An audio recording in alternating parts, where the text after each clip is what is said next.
Hello friends, welcome to my channel. Hope everything is good at your place. If you haven't subscribed the channel, do subscribe the channel. For any further queries or concern, do email me on the below email ID or you can drop a message in the comment box. So without any further ado, let's get started. So friends, for a sample I have taken a region data over here, for which I have south, east, west and north region, and to which I have added an amount column over here. Okay, you can do it on your summary as well.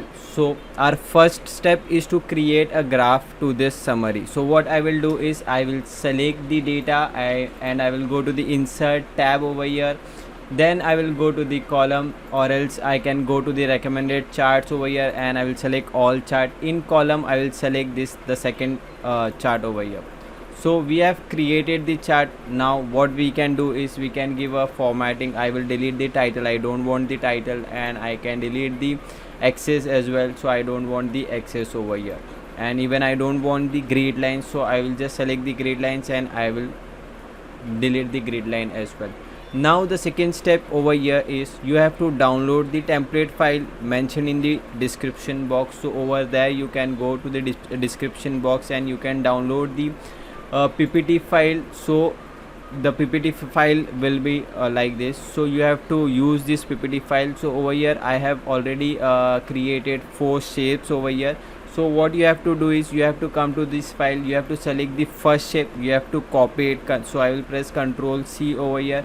Now I will go to my Excel file and I will select the first column chart, first column over here, and I will press Ctrl V. So I am just pasting it over here. So see, Ctrl V. Now we have to do the same thing for our 3 columns as well. So I will go to the PPT file, I will select the second column over here and I will come to my file and I will paste over here. So you have to repeat this step more 2 times over here,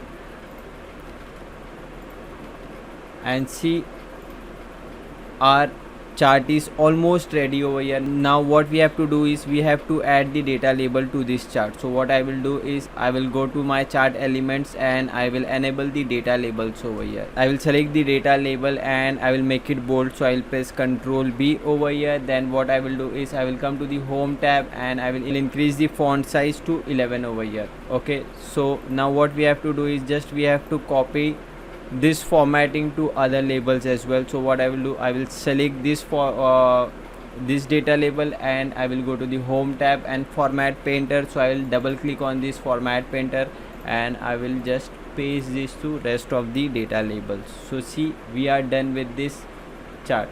So see, now we are just giving a try whether if we change the amount our chart will change or not. So I'll make it 15,000 over here. So see, our column is changing as well. So we are done with our custom chart formatting. Hope you find it easy. If you find it easy, do like this video and share it with your friends. So we'll stop for today and we'll meet up with a new video. Till then, bye bye.